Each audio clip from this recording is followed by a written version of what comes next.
afternoon. Usually we get over 500 folks a week watch us, and we appreciate that. And as you can see, there's our agenda for today. Gene Galin with the Chatham Journal. I got Asheebo Rojas with the Chatham News and Record and Coach John Berry. And we're going to talk a whole bunch of stuff. We're going to talk about what stories Asheebo's got coming out or has come out in the paper today. And then, as you can see, we'll talk Athlete of the Week. Spring sports are kicking off. Chatham Middle School basketball tournament ended up last week. And then there's a whole bunch of basketball going on with conference tournament play, as well as things getting set up for the basketball state tournament. So we've got Mr. Asheebo. I do this all the time the wrong way. There he goes. Asheebo over there, Coach Berry next to him. I'm going to drop out of the picture and let Mr. Asheebo. Yeah, so we're going to start with some of the big news and some of the scores from last week and some of our other sports outside of basketball. So, of course, we're going to start with Seaforth Wrestling. You know, they capped off their season with a 2A individual team state title, and Josh Miller and Lane Armstrong both won their individual state titles for their respective weight classes. So congrats to Josh Miller and Lane Armstrong. Josh, of course, is a senior, so he gets to cap off his career after I think he got to the state final 2 times before this time before last Saturday, and fell short of the state title. Finally got it on Saturday. So it was a huge night for Seaforth Wrestling, who we're only in their 3rd year of competition. Now have a team state title at the individual level and their first 2 individual state champions. So, and Lane Armstrong, he's only a junior. He'll be coming back. Plenty of great wrestling happened outside of those 2 as well for Seaforth, because, of course, they needed those points from the other guys. A lot of 3rd place finishers. We had, let me see, 3rd place. Yeah, out of the 10 state qualifiers, 5 placed in their respective tournaments and weight classes. You had Gabe Rogers placing, Kiara Rosenmarkle, Judge Lloyd, and Ethan Kubal all finishing 3rd, and then Harrison Compton finished 5th in the 190-pound tournament. So great day of wrestling for Seaforth, and a big accomplishment to their program. And then outside of that, we had some other news just that's in the paper as well. Seaforth, they have a girl soccer player that got called up to the U16 U.S. Women's Youth National Team, and that's Callie O'Neill from Seaforth. She's not on the girls soccer team, but she plays club with North Carolina Courage, and she's one of the 2 North Carolina players called up to the team. So congrats to Callie on that, and we have a story on that coming out in this week's paper with more information on that. And then also, of course, we have more of the story from Seaforth Wrestling on Saturday.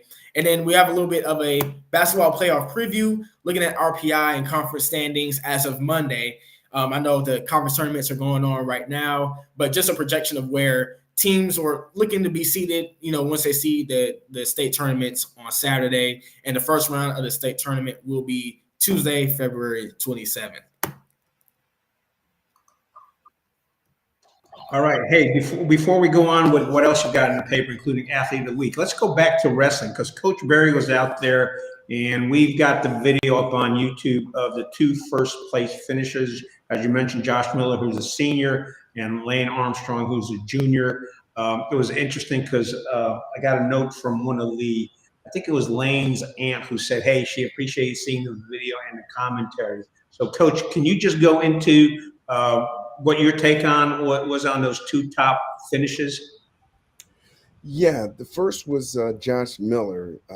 Josh Miller, you know, he's a lifer. He's been a wrestler practically his entire life. And, you know, as Asheebo mentioned, he was in the big dance a few other times, but this time around, he went in there and essentially got the job done. I watched him from the very beginning. He was kind of psyching himself up and kind of getting ready to go. And the one thing that I was most impressed with Josh Miller was this. He had a game plan. He knew about this kid because I believe he was with Trinity. He had wrestled a higher weight category, I believe, when they actually wrestled him in the team championship match. And his whole plan was to keep him at distance so he couldn't get to his legs. But at the same time, when the other kid exposed himself, he would dive in. And essentially, he went in there, took him down twice. nice doubles, picked him up, dumped him, secured to 2. The other kid escaped. He took him down again, and eventually, um, eventually what ended up happening is the other kid ended up with some sort of a penalty, and that actually got Josh an extra point, which got him the 5 points. So the match was like, I believe, 5-1 or 5-2. He won it. It was beautiful. It was a beautiful execution of his game plan that he had in mind, and he ultimately finished the deal, brought home the very first state title in the school's history. After that, then Lane Armstrong came because they wrestled back to back, and Lane Armstrong came in, and he just wasn't playing any games.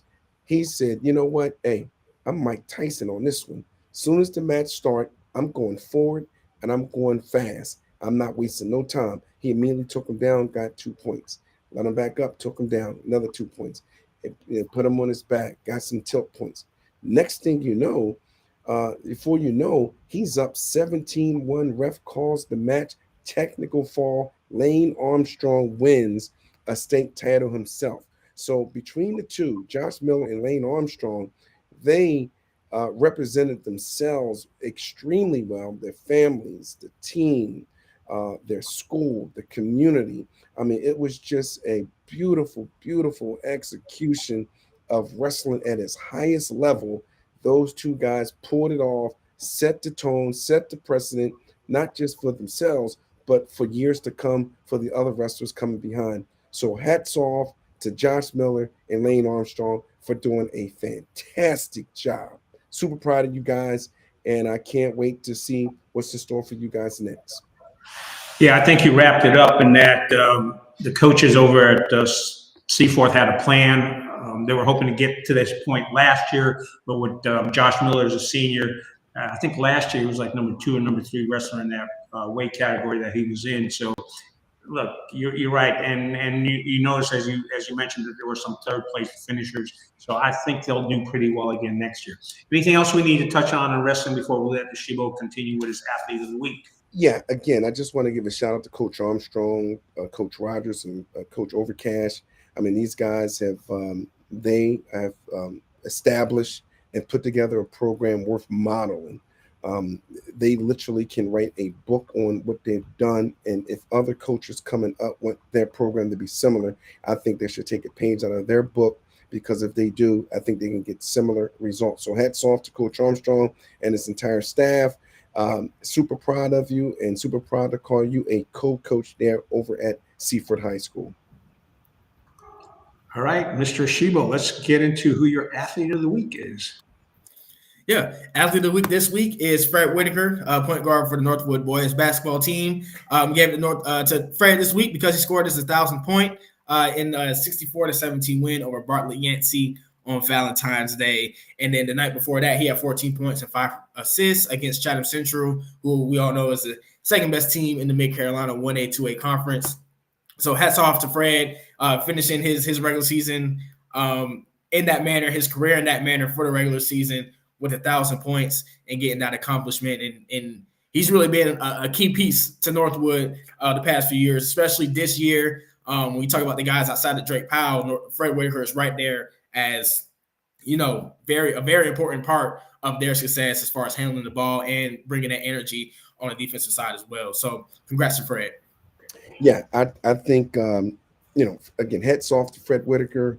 That got to 1,000 points. I believe it was against Bartlett Yancey. When he scored that layup, Coach Brown called that timeout. All the players ran and corralled him and hugged him underneath the basket. It was a beautiful sight to be seen. And this is a culmination of all of the hard work that he's put in over the years. And I also want to give a special shout out to his father, Fred Whitaker, as well, Coach Whitaker, because, he puts tons and tons of time in not just the players on the team, but to his kids, going to his son Fred, to his daughters.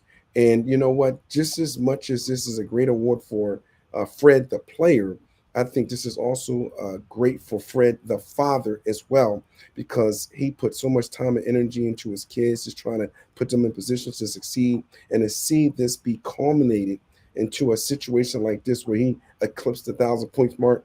This was absolutely wonderful. One other point I want to make is this: remember last year, Fred had injured himself. I think he hurt his ankle or his knee, and he wasn't able to play in 2 or 3 of those state playoff games. Some people believe, including myself, that if Fred Whitaker played last year, it would have made a difference. So getting back to your point, Asheebo, I think with Fred being in the mix fully this year, along with all of the other components that Northwood has, I think they're going to be a very, very tough out going into the conference tournament, as they already are playing, as well as the state tournament. What I was going to add to that too is you mentioned Fred was out last year, and I remember that championship round. A lot of the players they were playing, and it was towards the end of the season, so they landed up playing parts that they weren't used to playing, and I think it definitely hurt them. The other thing you mentioned, Fred Whitaker Jr. We're going to get into middle school, the basketball tournament last week, but he is also the winning coach of the Pollard team. He's got 5 kids, so not only is it Fred and his sister Natalia, but they've also got a sister playing middle school. And the thing about Fred Whitaker as coach of the middle school, that man puts a lot of enthusiasm into coaching. And he puts so much enthusiasm into coaching that he's got a sweat towel that he uses to just wipe off his brow because he just causes up such a sweat. And I said, you know what? You need to be a preacher on Sunday because you've already got your sweat towel and you're all ready. But no, congratulations to both Coach Whitaker and his son. He did on Monday evening at the Northwood tournament game. They did give Fred Jr. a ball commemorating his 1,000th point. I got a picture of Coach Brown there. Fred Whitaker Jr. and Fred Whitaker Sr. is the guy that's not smiling, but no, they're a great family. Fred and his wife have 5 kids, and they're all doing well. So, do we want to jump into middle school tournament before we get into spring sports? Because spring sports has kicked off this week as well. Yeah, talk about the middle school basketball championships from last week. So for the boys' side, we had Chatham Middle beating J.S. Waters 39-34 to win their 2nd straight middle school championship. And on the girls' side, Pollard, we just talked about, they beat George Moses Horton 20-15 in a tight one. So 2 really good games down there at the middle school championships. And congrats to those 2 teams. Gene, you were there, so if you want to talk about games, go ahead. Well, folks who have been in this county know long enough that Horton and Pollard always, Coach Bland and Coach Whitaker have butted heads before, and they're probably 2 of the top middle school programs on the girls' side in the county, so that wasn't surprising. The one thing I've always found at the tournament, middle school tournament, is some of the smaller schools will surprise you. They'll come in and put up an effort and get in there and win. And this year we had J.S. Waters against Chatham Middle School. Both teams played well in the semifinal game over in the Pollard gym, and when they played over at Seaforth, Chatham Middle just came on stronger. J.S. Waters kept it close, but could never get close enough to be able to pull it off. But again, those kids, the interesting thing about the middle school tournament there are kids there that you will see next year playing at the high school level, and there will be kids there that's pretty much their last opportunity to play in school basketball. So congratulations to all the coaches, the kids, and also the parents. It's a great opportunity to watch it, and I enjoy going out there, and it is a big thing here in Chatham County. So that's all I've got to say about the tournament. We're ready to continue on. I guess we're going to kick into spring sports and then get into basketball. Yeah, so spring sports. Well, we only have one game kick off spring sports last night. Most spring sports will start next week with baseball, lacrosse, and boys tennis. But last night we had Seaforth starting their season with a win over Southern Lee 5-1. So yeah, congrats to Seaforth on winning their season opener. But yeah, we're coming with baseball and softball previews for next week. I've already reached out to coaches. Coaches are getting excited for the season. It's going to be another exciting one here on the diamond for both baseball and softball.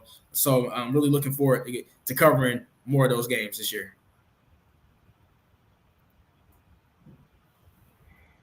All right, let's kick into your power rankings and just all things basketball, because a whole bunch is going on with the tournaments, and Asheebo already hit it. You've got in the paper information on the projected state playoffs coming up. So, gentlemen, it's all yours. Yep. So let's talk about the last week of the regular season. The finished up last week. So just run through the scores. Northwood over Chatham Central on February 13th, 69-48. Then, of course, they beat Bartley Yancey, like we just talked about earlier, 64-17. And then Seaforth, they closed out this regular season with 2 wins. They beat Jordan Matthews 66-57 on the 13th. And then they beat Bartley Yancey 67-46 on Friday. And then Chatham Central, they bounced back and beat Northmore Friday, 85-64. Jordan Matthews, they won their last regular season game over Graham, 68-51. And then Chatham Charter, they won twice during the week, beating River Mill 59-39 and Ascend Leadership 78-22. And Woods Charter beat Cover Garden School 54-52 on the 13th, but lost to Southern Wake Academy 91-38 on Friday. And looking at the boys, tournament scores from the last couple of nights. Seaforth, they fell to Southeast Alamance in the first round, 85-80. And then Northwood, they started with 80-35 win over Northmore, and then advanced to the conference championship after beating Cummings last night, 64-41. And then Chatham Central, they won their first round game over Bartley Yancey, 62-49. They'll play Southeast Alamance tonight. That should be a good one here at Northwood at 7:30. And then Jordan Matthews, they lost in the first round to Cummings, 72-53. Chatham Charter, they beat Ascend Leadership 81-43, and Woods Charter beat Clever Garden School 58-49. Also tonight, Chatham Charter and Woods Charter will be playing in their semifinal in the Central Tar Heel 1A conference tournament for both the boys and girls. So county charter school rivalry happening tonight for a spot in the Central Tar Heel championship game on both sides. And then leading into my final power rankings for the regular season, just looking at, how the teams fared out here in the final stretch of the year. Starting at number 1, I got Northwood. Number 2, Chatham Central. Number 3, Chatham Charter. 4, Seaforth. 5, Jordan Matthews. And 6, Woods Charter. Now, Coach Barry, before we get into discussion, I just wanted to put out there that these power rankings are based on, we're looking at record, consistency of winning, quality of opponents, things like that. Also health, because I know Jordan Matthews got hurt really badly with Brendan Oldham having to go out here at the end of the season. So that's why you might see Jordan Matthews below Seaforth, Chatham Charter here. I think if they have Brendan Oldham, they would be a lot higher up there. But Coach Barry, what do you think of the final power rankings of the season here, looking at just the regular season? Yeah, I agree with everything you have here. The only issue I got potentially, and I'm not even saying it's an issue, I would just like more clarity, and that would be the Chatham Charter and the Seaforth situation. I think that, the way Seaforth plays and the players that they have, an older team, if they can ever, put it together, I think that they might be able to beat Chatham Charter. But given the records, given what we see on paper, I would agree with you 100%. I do believe out of all of the teams on this list, I think Northwood is the one that's head and shoulders above everyone. I think even though Chatham Central played them really tough the last game that they played, the bottom line is Northwood is basically the better team with better athletes, and they well coached. And not saying that Chatham Central isn't that team, because I think they're well coached. They have a great team with Reed Albright, Devontae, and all those guys. But I think Northwood is heading above everyone here. And I think everyone else, with the exception of a few of these teams, it's a pick 'em if they all maximize what they can do.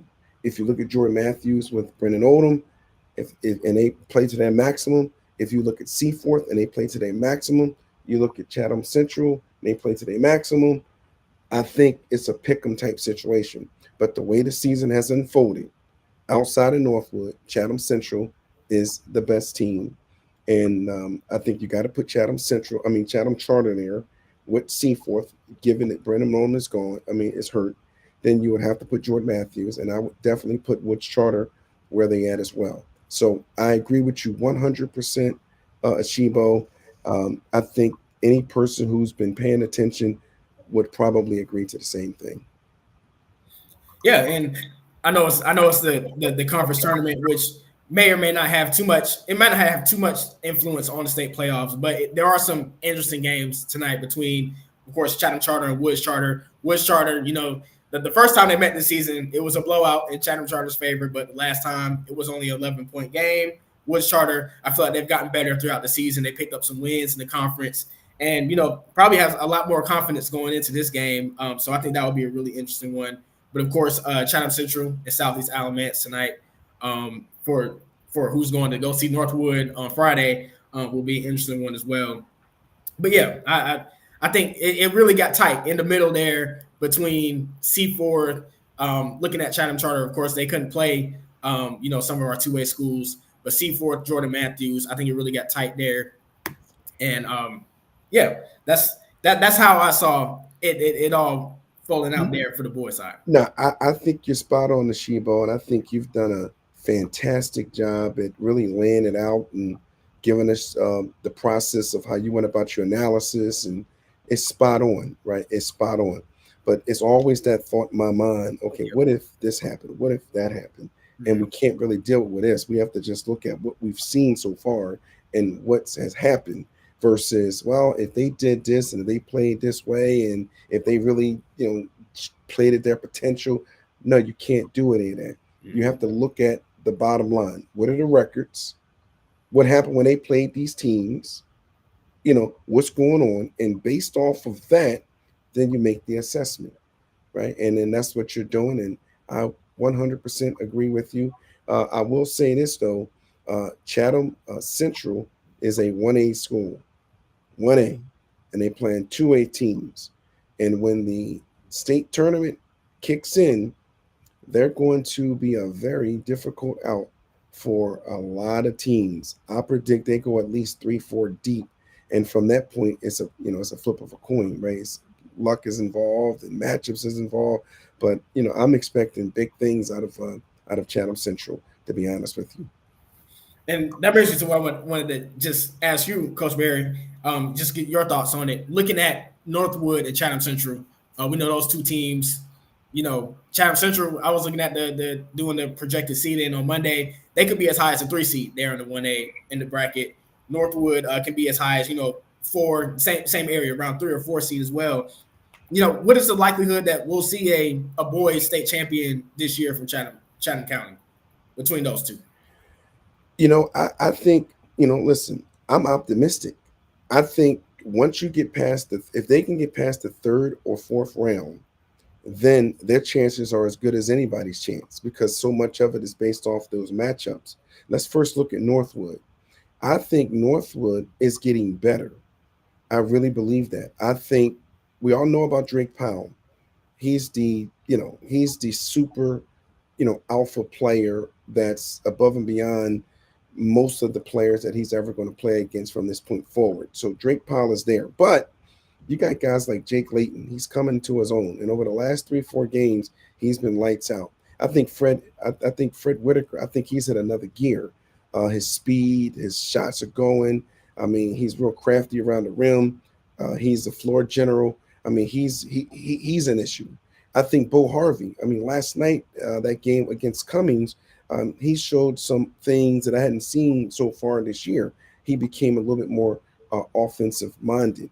So you start looking at this. Then you have Cam Fowler and you have Chad Graves coming in off the bench. Now, these guys were starters at first. So now you're bringing in starter type players who now coming in as reserves or is coming in the game to give the team a spark. Then you got Ashton Elliott. I can't say enough about Ashton Elliott. I think he's the dark horse in this whole thing. Remember, he was the guy that replaced Fred Whitaker last year. So he got big time experience playing in the state playoffs last year. So now he slipped back into the starting lineup. He's, he may not be the tallest guy, but he's stout. And he has that maturity, that mature strength. He understands his body really well. He can hit the jumper. He can drive the ball. He can handle it. He can play defense on the perimeter, on the block. So He's another guy that's really, really interesting. And I'm telling you, here's a sleeper for you. There's a kid on Northwood by the name of Hayes Burleson. This is something that I've been noticing Coach Brown has been inserting into the lineup over the last 2 to 3 games. I had a conversation with his parents. I said, you know what? I'm seeing something real interesting here because Hayes, one thing I know about him, because we go way back to my camps with him and his other brother, Kobe, as well as his sisters, where he can shoot.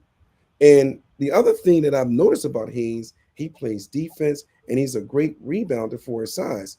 So this is another little angle that Coach Brown is using, getting prepared for this run that he knows he wants to make in this state tournament. So as far as Northwood, listen, I think they're going to be a very tough out. And they played the best of the best teams going all the way back to Oregon, all the way back to North Carolina and these special like showcase type tournaments. So they're ready. Coach has been preparing them all the way through so that by the time the state playoffs get here, they can peak. And I think they're just about hitting that point right now. As far as Chatham Central, they've been working against upper teams the whole time.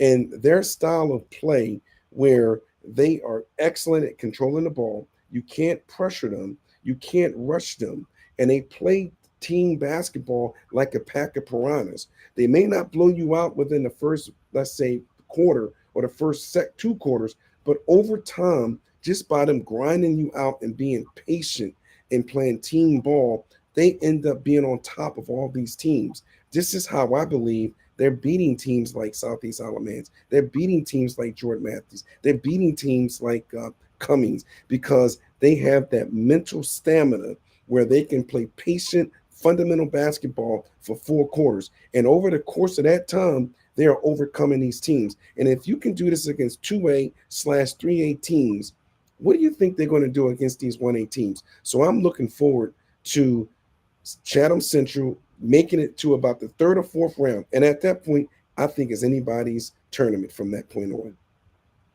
Yeah, real quick before we get into the girls side of things, I just want to say, when I look at those 2 teams, as far as their success, the thing that stands out to me, I think if they can get, especially those big guys down low, Northwood, Chad Graves, Chatham Central, Aiden Johnson, if they can get those guys more involved offensively, they're going to bring the boards, they're going to bring the defense, but getting them offensively, keep them out of foul trouble, I think both teams would be really tough outs because it gives them both. We know both teams are really good on the perimeter.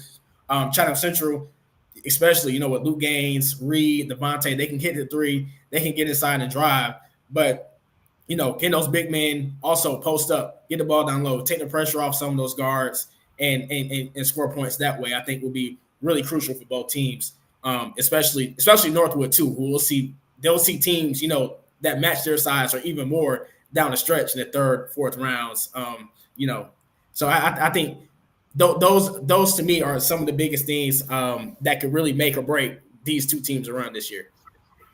I want to add one thing before we go on to girls. Talking about Drake Powell, yesterday at Northwood's game, he was presented with a replica jersey that was framed, the McDonald's All-American replica jersey. So that was presented to him yesterday before the game. And the other thing, too, is one of the local television stations, I talked to one of their cameramen yesterday. He's been on site at Northwood covering some of the Northwood games.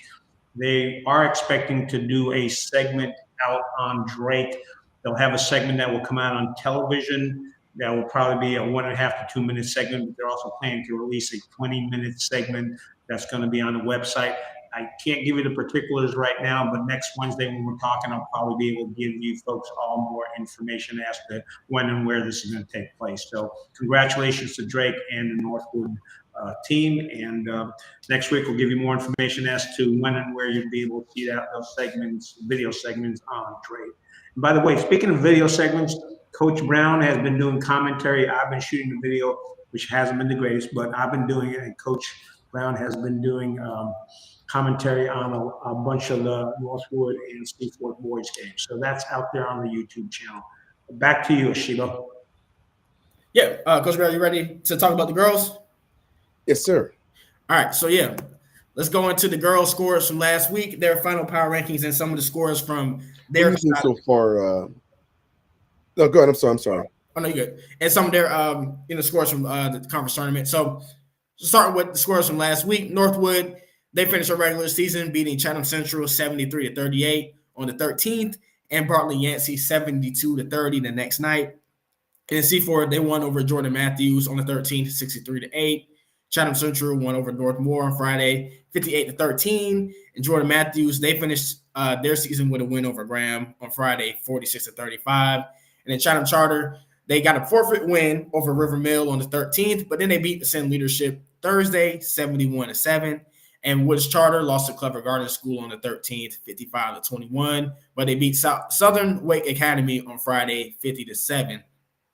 So, and then going into scores from the conference tournament, C4 won their first round game over Graham, 67-12. And then they put themselves once again in the championship over Chatham Central, beating them 60-23. And then Northwood, they won their first round game, 65-15 over Northmore. And Chatham Central, before being bounced out by C4, they won their first round game over Bartlett Yancey, 50-48. And Jordan Matthews was also bounced in the first round by Southeast Alamance 70-41. And Woods Charter will now go play Chatham Charter tonight after beating River Mill 44-34 in the first round of their tournament. And also Northwood, another big one for Northwood girls tonight against Southeast Alamance to see who goes on to play Seaforth in the championship game. So going into the final power rankings from the end of the regular season on the girls' side.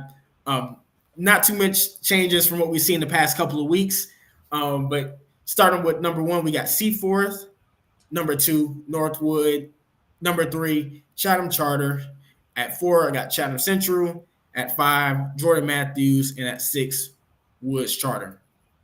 And now, Coach Barry, we've been talking all season. Of course, top 2 teams, Seaforth and Northwood.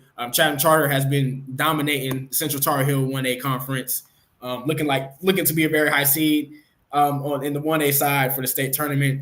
What do you think of the power rankings this for the end of the season? 100%, I agree. I really don't have anything else to add. I think Seaforth and Northwood, I think those are the 2 that's real close to each other. I think that on any given day, either one of those teams can beat the other team. The Chatham Charter situation, yes, you would have to put them there, and actually they probably would give Chatham Central a run for their money in a big way. And obviously keep Chatham Central there, Jordan Matthews, and then Woods Charter. 100% agree with that. Nothing else to add. Yeah, and what's the interesting team to me right now is Northwood, because they're going to probably be around 11-12 in the state tournament as far as seeding. But, they got interesting 2 days. Interesting end of the week here, because they got Southeast Alamance again tonight, a team that, that beat them a few weeks ago, that they've been real tight with this year. And then if they win this one, they get another shot at Seaforth again, for the 3rd time. So, I personally think that Northwood will beat Southeast Alamance tonight. That's my prediction. I just hope that they don't overlook this game, trying to get another shot at Seaforth, because we know Southeast Alamance, they're just as hungry. They want another shot at Northwood. They want another shot at Seaforth to prove that, hey, it's not just those 2 in the conference. We're there too. What do you think Northwood is going to bring tonight in that game against Southeast Alamance? If I look at Northwood and Southeast Alamance, I think it's a pick'em type game. I think they're that close in terms of their talent, that close as far as the coaching on both sides. But I think given that Northwood is playing a quote-unquote tournament semifinal game in their own gym, I think that's going to give them an advantage over Southeast Alamance. So I actually believe, just like you do, that in this particular game, I think Northwood is going to overcome and beat Southeast Alamance. I do believe that. I actually believe Northwood can beat Southeast Alamance, even if it was in Southeast Alamance. It's just that they would have to just play and have the A game. Because if you don't play with your A game against a Southeast Alamance, they will beat you. They will beat Northwood. They will beat Seaforth, because Southeast Alamance, they have several players. They have a player, number 3. I don't know the names, but number 3 is a player similar to Gabby White. She's not quite at Gabby White's level, but she has a lot of the same attributes. They have a center, number 5. She's a workhorse. She can pass the ball. She can get rebounds. She's real good around the rim. You got another player, number 15, where she's sort of like that Scottie Pippen overall utility type player, can play defense, real physical, real rough, dive for loose balls. They have spot up shooters. They got another secondary shooter, and the coaching over there is exceptional. So you have to really, really come out when you're A game in order to beat this team. In fact, I remember the first game Northwood played them, where Northwood did beat Southeast Alamance. It was a real tough game, and this was early in the season. And I also saw the game when Northwood played Southeast Alamance at Southeast Alamance. And basically, they had the crowd behind and they was all revved up, and they ended up overtaking Northwood there. But I think this time around, my gut tells me Northwood is going to overtake Southeast Alamance, and then the championship game will most likely be between Seaforth hosting Northwood, which again is going to be a very tough game for Seaforth, because again, now you got the championship game at Northwood with that crowd, knowing that the boys are already in the championship. So now you're going into the Hornets' nest. It's going to be an extremely pro Northwood crowd, and now you got to go play them under those circumstances. Hey, Coach, let me ask you this, because I think Asheebo made a good point. If Northwood overlooks them looking towards the Seaforth game, there's a real chance they could lose. Asheebo wasn't here last year, but remember last year, Northwood had beat one team, was it 3 times? And then in that 4th game, they got beat by him. And I think I talked to Coach Snipes' dad about it. He's like, yeah, I think the girls kind of overlooked that game. So going to Asheebo's point, I think he's got a legit point. It depends on how serious they are about playing this game hard. They're going to have to play this game hard, as both of you said, to be able to win it, to play on Friday. Well, listen, if they're overlooking Southeast Alamance, it's not going to be a good day at the office, because Southeast Alamance is for real. That team definitely scares. As a coach, it should scare anybody, because they have a lot of the components. They got spot up shooters. They got people who can drive the ball to the rack. They have post players that can bully you on the boards. They can press you. They have athleticism. And like I said before, the coaching is exceptional over there at Southeast Alamance. So hopefully, Northwood is not overlooking Southeast Alamance, because if they are overlooking Southeast Alamance, it's not going to end well. So I'm hoping, for the sake of the community, Northwood, the players, etc., that they don't overlook them. Go out there, give them the A game, go ahead and knock them off, and let's have a good old-fashioned backyard brawl with Seaforth Hawks versus the Northwood Chargers on Friday night at 6 o'clock, and the thing could be bunkers again.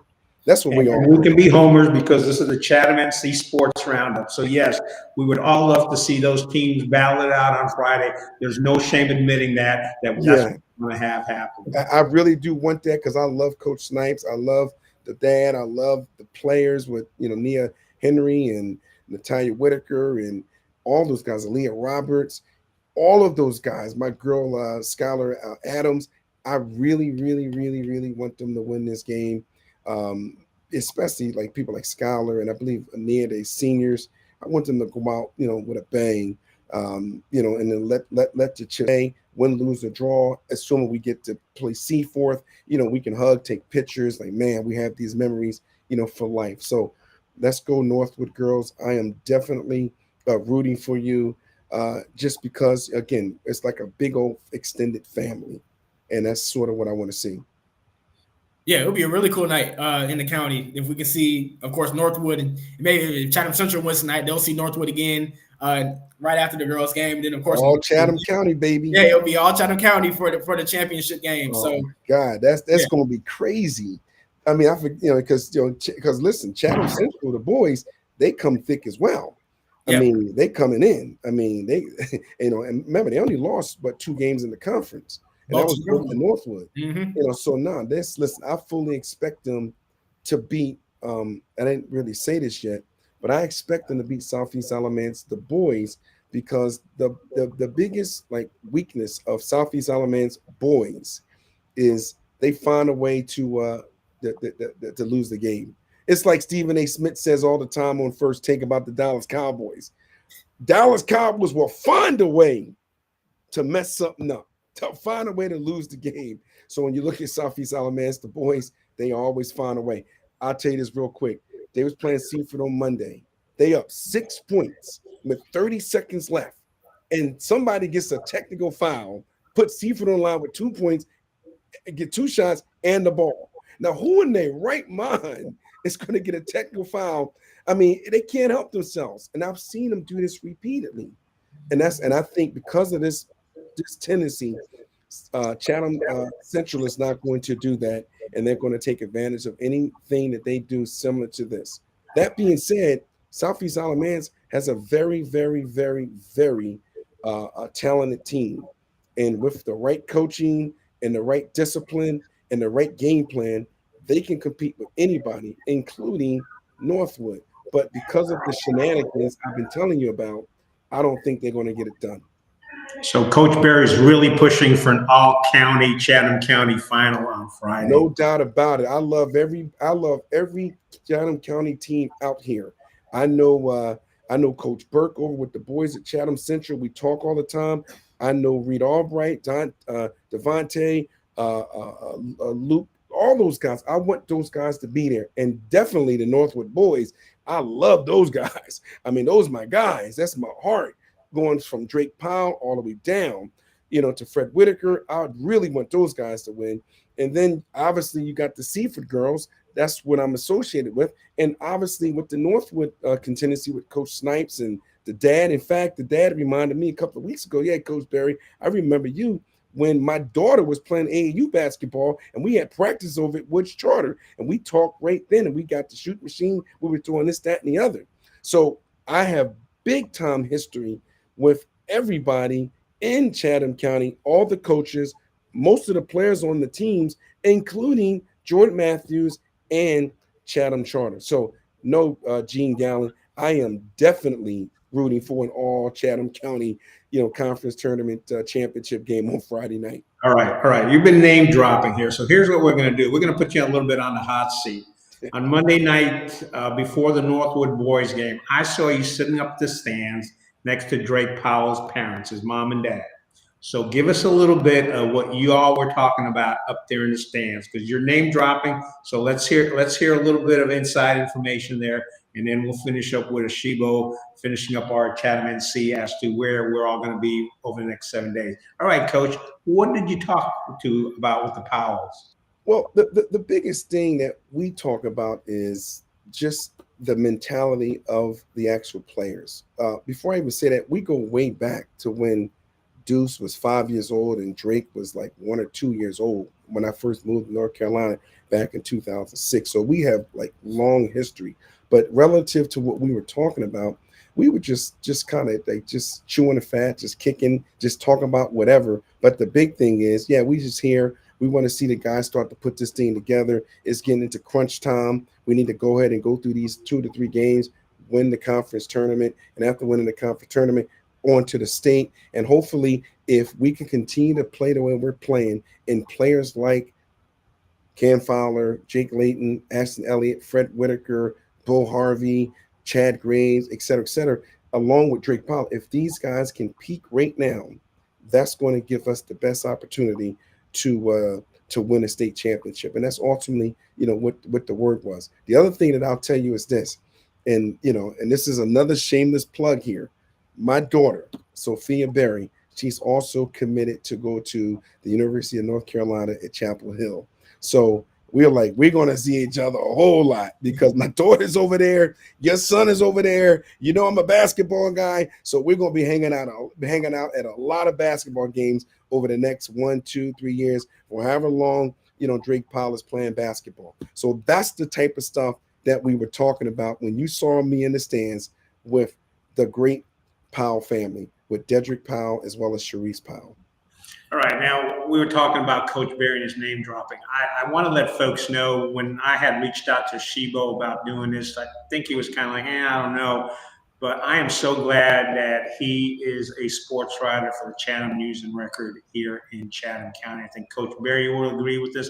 And I think a lot of folks who follow Asheebo on Twitter X and just read his stuff in the paper. I personally think the paper's worth picking up just to read Asheebo stuff, because he has been in there. You will see him actually at a lot of events. Yes, he watched the Portland stuff on the internet because he couldn't fly out to Portland, but he's at a lot of stuff. He's gotten to know a lot of the coaches. He wrote a great piece at the beginning of the football season about the 3 black coaches in Chatham County. I actually told his publisher he needs to submit that story for an award because it was so well written, and it was a human story. It wasn't just a sports story. And I think that's the one thing Asheebo does. We have fun with the power rankings, and people may argue about it, but hey, that's something that creates interest in what's going on here in Chatham County. And Asheebo does a great job with that. He's his athlete of the week. I don't think you've doubled up on anyone. If you have, you've only done it once or twice. He's looking for that spark, and he's building memories. I know people are buying the paper because when they see their kids or their friends' kids in the paper, they're cutting it out, and that's something that they're going to save. So, look, Asheebo, you've been doing a fantastic job. Coach Barry and I both agree. And as you become more and more familiar with what's going on here at Chatham County, maybe you'll get to sit next to Drake Powell's parents and talk to them. I don't know, but I know you've talked to Drake and his folks. But Asheebo, I want to thank you for everything you do. Do you want to say anything else before we talk about where we're going to be for the next 7 days? Yeah. I was talking to Asheebo, but if you want to, I want to jump. I want to piggyback on what you just now said. Where I'm from, the streets of Philadelphia, Pennsylvania, when someone is excellent at what they do, and when someone is well respected, and they just at a different level, we say, man, that guy's the truth. Well, Asheebo, you're the truth.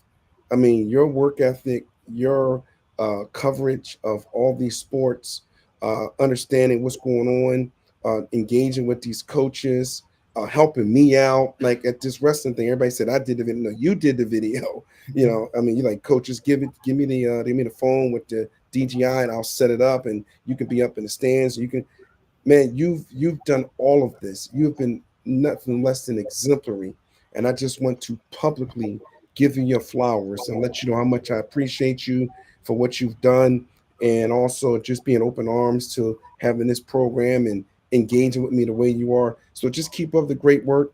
And if you ever need anything, and I say this to people I really admire, you let me know. I got you.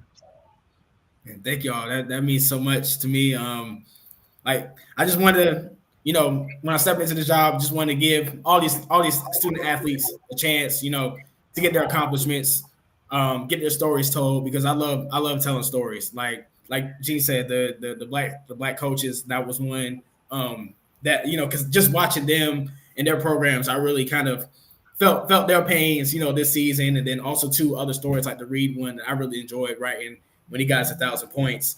It's a lot of great athletes in this county that, haven't always got their recognition. I just want to make sure they do. And I just love, covering these kids here in Chatham County. And thank y'all for allowing me to be here in person with my face, with my voice, and doing it this way as well. Not just with the paper. So thank y'all. Thank you, Gene. Thank you, Coach Barry, for the insight on basketball. All the information you have as far as the game, and your ways of working around with the people here in the county. It's really helped me a lot, and I really appreciate y'all. All day. Well, I hope you stick around with us for a while. I know you have a bright pathway to success, but I hope you put in a few more years here with us, because I think there's still a bunch that you can contribute to the community, and still stuff that you can learn and get better, because your environment, your sports media is changing, and I think you doing stuff like this will put you in a better position to be successful in your future. All right, let's quit all the mushy stuff, and let's talk about where we're going to be over the next 7 days. Asheebo, I think you said you're going to be somewhere on Friday. Yes, I'll be at the the conference championships Friday for both games, girls and boys. And then, of course, the basketball playoffs start on Tuesday. So after we'll get the brackets out Saturday, I'll see where I'm going to be at for Tuesday, and I think Friday at the 1st is the second round game. So 2 rounds next week that I'll be at, and also spring sports starting next week. So I'll look at my schedules, figure out where I'm going as far as baseball, softball. I know track is also going to be starting too in the next couple of weeks. So yeah, just we're in a little transitionary period between the seasons, so we'll figure it out. Yeah, and folks, I want to remind you, follow Asheebo on Twitter, AsheeboR38, because as he said, the brackets will be coming out on Monday. Paper doesn't come out till Wednesday, but you can follow him on Twitter and see what he's up to, and he'll give you a whole bunch of information. Coach Barry, I think you and I are also going to be with Asheebo at the Friday night games. What's your schedule for next week? Definitely either at the girls, the Seaford girls, the Northwood boys, Northwood girls, or the Chatham Central teams. I'm going to follow basketball all the way through. It's just a matter of which one I'm going to cover, and we won't know exactly until those seedings come out and they have the schedule. Okay, and folks, I want to change. I want to thank you all for watching. We've gotten steadily over 500 folks a week watching us. I appreciate that. Let us know about it if you want any comments or give us any feedback. And hey, share it with your friends and let them know that it's a unique thing. Not every county has this kind of thing. And I want to thank Coach Barry and primarily Asheebo for doing this. And that's all I've got to say. Gentlemen, you got anything else before we close up? No, sir. All right, we're going to go. And actually, as we're going out, I am going to pop this picture of Drake with his folks on his left, our right, and there's the local McDonald's franchise owner next to Coach Brown. Rex Willoughby. That's my man, Rex Willoughby. Jersey that is all McDonald's team jersey. So with that, we're going to be out of here, folks. Hold on here.